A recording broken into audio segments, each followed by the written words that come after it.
Ang kwentong ito ay tungkol sa isang Pinay nursing student na walang awang pinaslang at hinalay ng paulit-ulit ng 4 na kalalakihan. Sino ang gumawa sa kanya nito? Welcome to Tagalog Story Files. Kung ikaw ay mahilig sa kwentong krimen, katatakutan, trivias at general knowledge ay huwag kalimutang mag-follow at mag-subscribe. Noong taong 1990s, ang Marikina City ay tinaguri ang rape at murder capital ng Pilipinas dahil sa dami ng pangahalay at brutal na pagpatay sa mga kababaihan na naitala dito. Sa kabila ng pagpupursigi ng lokal na pamahalaan na ma-develop ang Marikina, patuloy pa rin ang paglaganap ng krimen na nangyayari sa mga kababaihan. Isa sa mga krimen na nangyari ay ang kagimbal-gimbal na pagpatay sa isang dalaga na itinapon sa isang bakanteng lote sa Balagtas Street, Parang, Marikina. Ang krimen na ito ay naganap noong 5 ng Hulyo taong 1993. Ang kaawa-awang babae sa nasabing krimen ay kinilalang si Roselyn Federico. Si Roselyn ay 22 taong gulang nang mangyari ang krimen. Noong gabi ng July 5, 1993, 4 na kalalakihan ang dumukot kay Roselyn. Siya ay sapilitang ginahasa ng mga dumukot bago siya paslangin ng mga ito. Ang insidente ng pagpatay ay nagdulot ng malalim na sugat sa mga malalapit kay Roselyn at lalong-lalo na sa kanyang pamilya. Kasabay ng pagkamatay niya ay naglaho din ang mataas na pangarap niya para matulungan ang kanyang pamilya. Kwento ng ina ni Roselyn na si Aling Shirley, dahil sa tumataas na bilang ng krimen na nangyayari sa mga kababaihan sa Marikina, kaya matyaga niyang sinusundo ang kanyang anak tuwing gabi sa babaan ng jeep pagkagaling nito sa trabaho. Ginagawa niya umano ito dahil natatakot siya na may mangyaring masama sa kanyang anak. Ayon kay Aling Shirley, masipag ang kanyang anak. Sa umaga ay pumapasok umano ito sa school para mag-aral at pagkatapos ng kanyang klase ay nagtatrabaho ito sa kanyang pinapasukang sideline job sa isang kilalang restaurant sa mall. Kaya't hindi umano maiwasan na gabihin ito sa pag-uwi. Ngunit noong gabi umano ng July 5, 1993 ay hindi nagawang sunduin ni Aling Shirley ang kanyang anak dahil nagkaroon siya ng sakit na trangkaso. Bandang 11:00 na ng gabi nang makarating si Roselyn sa kanilang baryo, sakay ng isang jeep. Kampante si Roselyn na makakauwi siya ng maayos sa kanilang bahay. Ngunit ang hindi niya alam ay may mga kalalakihan na pala na sumusunod sa kanya na tila lango sa pinagbabawal na gamot at nagbabalak ng hindi magandang gawain. Ang dalawa sa mga lalaking sumusunod sa dalaga na kinilalang sina Ramon de la Paz at Melvin Magbanwa ay biglang sumulpot sa harapan ni Roselyn bago pa man siya makauwi sa kanilang bahay. Sa hindi kalayuan sa kanilang bahay ay bigla siyang sinalakay ni Ramon. Sa kagustuhan ni Roselyn na makatakas ay nanlaban ito. Ngunit sa hindi inaasahan ay bigla siyang sinuntok ni Ramon na naging dahilan para mawalan siya ng malay.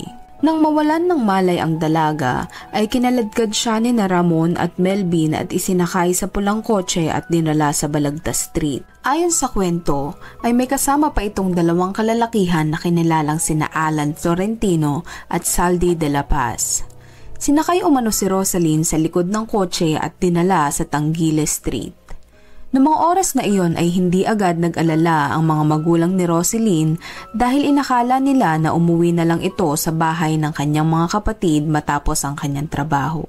Ngunit nang malaman ng magulang niya na wala din ito sa bahay ng kanyang mga kapatid ay nagsimula na silang mag-alala. Habang nangangamba ang mga magulang ni Roselyn, siya naman ay nasa isang apartment sa mga oras na iyon kasama ang 4 na kalalakihan. Ayon sa salaysay ng mga pulis ay walang awang tinali ang dalaga ng pabukaka upang hindi ito makapanlaban. Nilagyan din ng busal ang kanyang bibig upang hindi ito makagawa ng kahit anong ingay. Walang awa rin nilang tinanggal ang lahat ng kasuotan ng dalaga at pinagsalitan nilang halayin. Napag-alaman din na bago salit-salitang halayin ng mga sospek si Roselyn ay gumamit pa ang mga ito ng ipinagbabawal na gamot. Sa loob ng 3 araw, si Roselyn ay inabuso ng mga walang awang suspect. Nang makumpirma ng mga magulang ni Roselyn na siya ay nawawala, agad-agad silang pumunta sa presinto ng Marikina para magpa-blotter. Noong una ay nagkaroon ng haka-haka ang mga otoridad na baka kasama lang ng dalaga ang kanyang mga kaibigan o ang kanyang nobyo. Ngunit mariing itinanggi ng mga magulang ni Roselyn ang posibilidad na iyon. Ayon sa mga magulang ng dalaga ay pinuntahan na nila ang lahat ng lugar na posibleng puntahan ng biktima. Ngunit ni isa sa mga ito ay walang nakakita kay Roselyn. Noong July 7, 1993 ay nayanig ang pamilya ni Roselyn sa balitang kanilang natanggap. Isang babae ang natagpuan na hubad at walang buhay sa isang bakanting lote. Bakas sa katawan ng dalaga na labis itong pinahirapan dahil puno ng mga pasa ang buong katawan nito at basag ang kanyang labi. Agad-agad pumunta sa pinangyarihan ang mga magulang ni Roselyn upang makumpirma kung ang anak nila ang natagpo ang walang buhay sa bakanting lote. Nang sila ay makarating, kinumpirma ng ama ni Roselyn na si Mang Faustino na ang katawan na natagpuan walang buhay ay ang kanyang anak.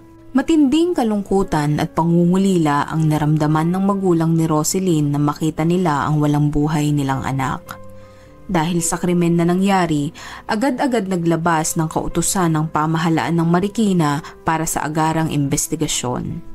Habang umuusad ang investigasyon, ang isang suspect na si Ramon ay lumitaw sa eksena. Si Ramon ay napag-alaman na kapitbahay ni na Roselyn. Habang nakaburol si Roselyn ay nag-cruise ang landas ni Ramon at ng isang pulis na nag-iimbestiga sa kaso na kinilalang si PO3 Balawitan. Hiningi ni PO3 Balawitan ang kooperasyon ni Ramon na maaring makatulong sa kaso dahil nga ito ay kapitbahay ng pamilya Federico. Ngunit habang kinakausap niya ito ay hindi maiwasan ng pulis na magkaroon ng agam-agam dahil sa mga kinikilos at isinasagot ni Ramon. Napagtanto ng pulis na maaring may kinalaman si Ramon sa krimen na nangyari kay Roselyn. Sa pagbabalik ng pulis sa lugar kung saan naganap ang krimen ay isang individual ang lumapit sa kanya na kinilalang si Angelito.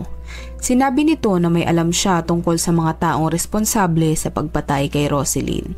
Ayon sa salaysay ni Angelito, ibinunyag niya na ang mga salarin sa pagpatay sa dalaga ay sina Ramon, Adorable de la Paz at Joel Burion ang pangunahing salarin. Ipinahayag din niya kung paano itinapon ang walang buhay na katawan ng dalaga sa bakanting lote. Noong July 27, 1993, umamin si Ramon sa krimen na ginawa. Ibinulgar din niya ang pangalan ng iba pang salarin na nakasama niya sa pagpaslang sa dalaga. Sumang-ayon din ang kanyang kapatid na si Adorable sa pahayag niya at pati na rin si Joel.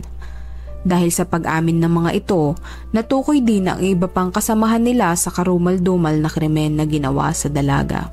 Kabilang din sina Edwin Habla at Melvin Magbanwa sa krimen. Ang pag-amin ng lahat ng suspect ay naging daan upang mapadali ang investigasyon sa pagkamatay ni Roselyn. Ayon sa mga suspect, ang mastermind sa krimen na kanilang ginawa ay si Alan Florentino. Siya ay nahuli sa probinsya ng Sorsogon kung saan siya nagtatago.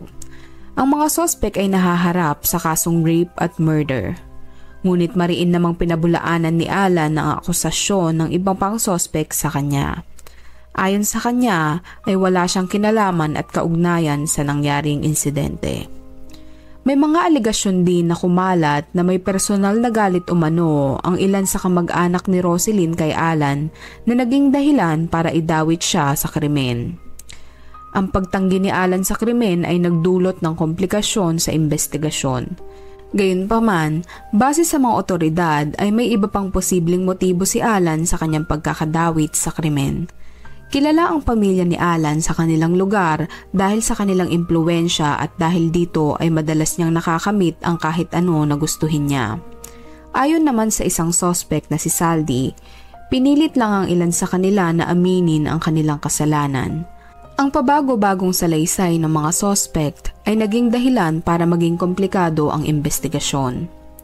Noong July 20, 1996 sa ilalim ng utos ng judge, ang mga suspect na si Alan Florentino, Joel Burion, Adorable de la Paz, Ramon de la Paz at Saldi de la Paz ay napawalang sala sa mga aligasyon sa kanila dahil sa kakulangan ng ebidensya. Ang desisyon na ito ay nagdulot ng matinding lungkot at pagkadismaya sa pamilya ni Roselyn at maging sa publiko. Ayon sa ama ni Roselyn, masakit sa kanila ang desisyon ng korte. Hindi lamang sa dahilan na nadungisan ang pagkatao ng kanilang anak, kundi dahil na rin sa hindi naging makatarungan ang hustisya.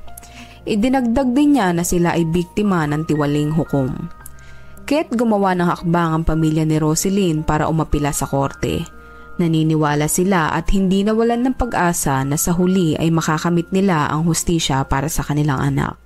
Matapos ang 9 na taon ng mahabang paglilitis, noong March 30, 2002 ay naglabas ang judge ng Pasig Regional Trial Court na si Judge Lil Acebo ng kanyang hatol para sa mga suspect.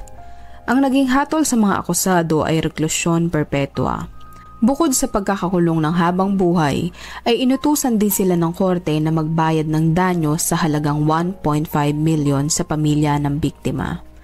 Nang mahatulan na ng guilty ang lahat ng suspect, ay tila hindi ito matanggap ni Alan Florentino. Siya ay nagwala at nag-hysterical habang sinasabi niya na wala siyang kasalanan. Ang dalawa naman sa mga suspect na sina Edwin Habla at Melvin Magbanwa ay patuloy pa rin pinaghahanap ng mga otoridad. Tila nabunutan naman ng malaking tinik ang pamilya ni Roselyn sa naging desisyon ng korte. Kahit na natagalan ang pag-usad ng kaso, ay nanaig pa rin ang katotohanan at nakamit nila ang hustisya para kay Roselyn. Ano ang masasabi mo sa kasong ito? Comment down below.